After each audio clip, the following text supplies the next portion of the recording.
friends, hope you are well. I am finally back from my trip. Thoroughly enjoyed the snow. Wasn't too bad, and we got some days in on the mountain, so I'm very happy. I managed to crash my board enough times to come back with lasting injuries. My right arm now has limited mobility at this stage, and Dr. Google said it'll be weeks or months before it's back to normal. But that doesn't seem to compare to what's been happening back home.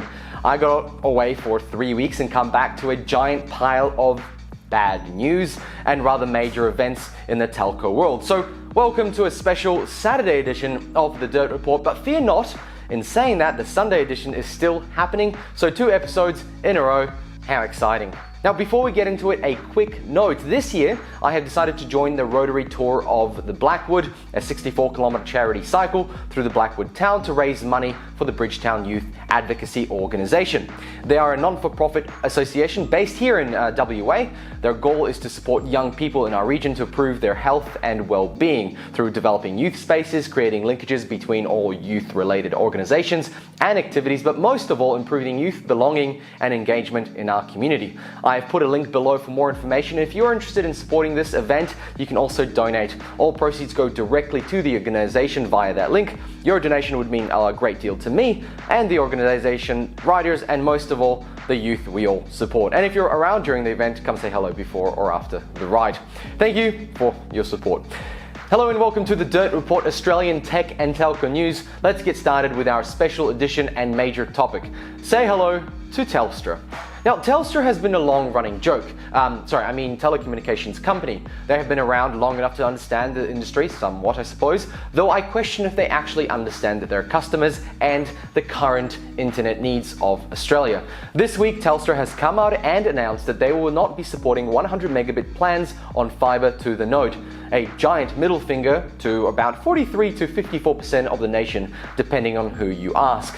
But wait, there's more. It's not just fibre to the node, it's also fibre to the building and fibre to the curb. People on these connections will now only be able to sign up to a maximum of 50 megabits per second. The digital divide has once again struck down under.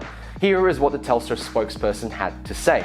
We have made a decision to only offer premium speed NBN100 on the fibre to the premises and HFC, hybrid fibre coaxial, for the time being. The reason for this is because a number of our customers on fibre to the node, BC, do not have connections that are capable of achieving 100 megabits per second.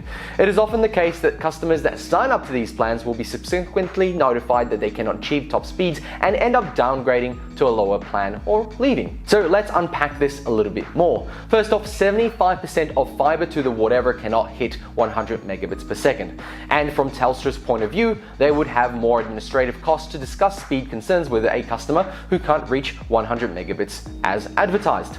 On paper, it looks bad for a telco when a customer signs up for a plan and then downgrades to a lower tier. Ultimately, they're doing this to maintain a good standing with investors. You don't want customers signing up to a plan, or actually any plan, downgrading and then potentially cancelling. It leaves a customer who will not recommend Telstra because in their mind they didn't get what they paid for, and actually Telstra is out of pocket as the return on a customer is usually around 3 to 6 months or even a year sometimes. Sometimes it makes me wonder what Telstra is thinking. The terrible copper system they are now not willing to fully support was the one they sold to NBN anyway. What did they think was going to happen?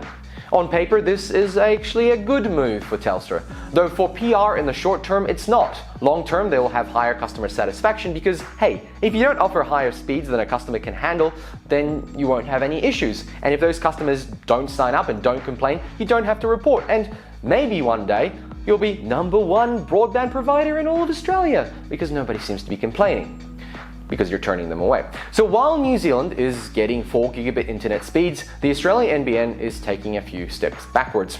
Fibre to the alphabet, except P, was always going to cause problems, as we were relying on old technology. So what does this mean for NBN Co? Well, it seems nothing, actually. Telstra can do whatever they want. If they don't want to sell that plan, they don't have to. NBN Co cannot do anything about it. And technically speaking, Telstra would be missing out on the revenue. But they aren't, because 75% of the premises on fibre to the blah blah blah cannot hit those speeds. So why sell a product no one can use? The 25% who can will just find another provider. See, even NBN.co said a little while back that users who can't hit top speeds should just pay for the speed they can get, and even if they can get 100 megabits, they can pay the premium and get it. But here is the problem. What happens when other providers follow suit? Because it's all too hard, particularly from Telstra's book of great ideas, and they can throw the towel in completely. Now, the Australian Communication Consumer Action Network Chief Executive Teresa Corbin said that most households won't be affected by Telstra's move, as only 8.4% of consumers nationwide are on NBN 100 plans. The decision may also help consumers avoid disappointment, because we really want to avoid that, with the consumer watchdog previously fining telcos for selling consumer NBN plans that weren't able to deliver the promised speed, she said.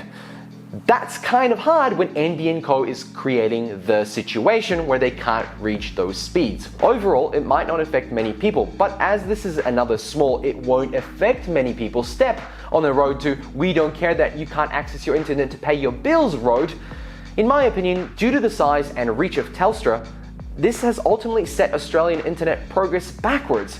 I would say half a decade or so now. You might say, well, the technology isn't there, then why is this a problem? Well, you see, when there is an option to get something better, faster, stronger, your technology is not keeping up, and people are willing to speak up and say, hey, I want that because it's available and somebody else has it. How do I not have it? And when enough people call for it, companies like NBN.co should get in gear and listen. While reality is much harsher, the worst that could happen is that NBN.co won't bother for future upgrades when their own ISPs don't support the higher speeds. Like, we're not doing it, everyone's not doing it. Telstra's lack of trust in NBN.co highlights how bad the NBN really is. While I have tried to see things with a much more positive perspective as much as possible in regards to the NBN in let's say the last 6 to 12 months, I even always look on the bright side of life. Hopefully YouTube doesn't block me for that. In any case, when writing these scripts, I try to be positive, but it gets more difficult each month. For example, looking back at some of the news we have talked about, Swinburne University of Technology expert Stephen Conway had already warned that NBN speed, reliability and congestion issues would worsen, particularly for the more than 40% of users with fibre to the cheap copper connections. As more users come online before the June 2020 completion deadline, we are only months away anyway. Without any major changes to our infrastructure in the next 12 months, Australia's economy will suffer. One thing I've read in that will be drastically affected is investment by and into tech companies in Australia. With subpar infrastructure to support businesses that rely on internet connectivity and then products that rely on consumers having fast internet, we will all suffer significantly, and ultimately Australia will be left behind. There's other places that have better internet. The most recent example is products like Stadia and GeForce Now. As many of you know, I play a lot of games, and game streaming Netflix-like systems are kind of the future. Not yet, but will be. None of these systems are available in Australia at all, and even if it was, the minimum requirements for using services like this are not met by 60% of the nation. Earlier this month, NBN.co Chief Executive Stephen Roos said the rollout of the 51 billion national broadband network was well positioned to be completed by June, and NBN.co would not be seeking additional taxpayer funds. But the NBN also revealed a massive financial loss of more than $2 billion in its half-year results. So now with one RSP cutting away 100 megabits plans, it means that NBN.co's higher profit plan is now gone from a major RSP. Even if a person could hit 75 megabits per second, they're not going to be paying it to Telstra, and therefore NBN.co is not going to get their cut. In any case, there will be more news about this in the coming weeks, and I'll be sure to keep you guys updated. Thanks for watching today's special edition. I'll be back on Sunday with a classic multi-story episode of The Dirt Report. If you like this video, then tap that like button, and if you'd like to see more, then consider subscribing, as it really helps out this channel. Thanks for watching, and bye!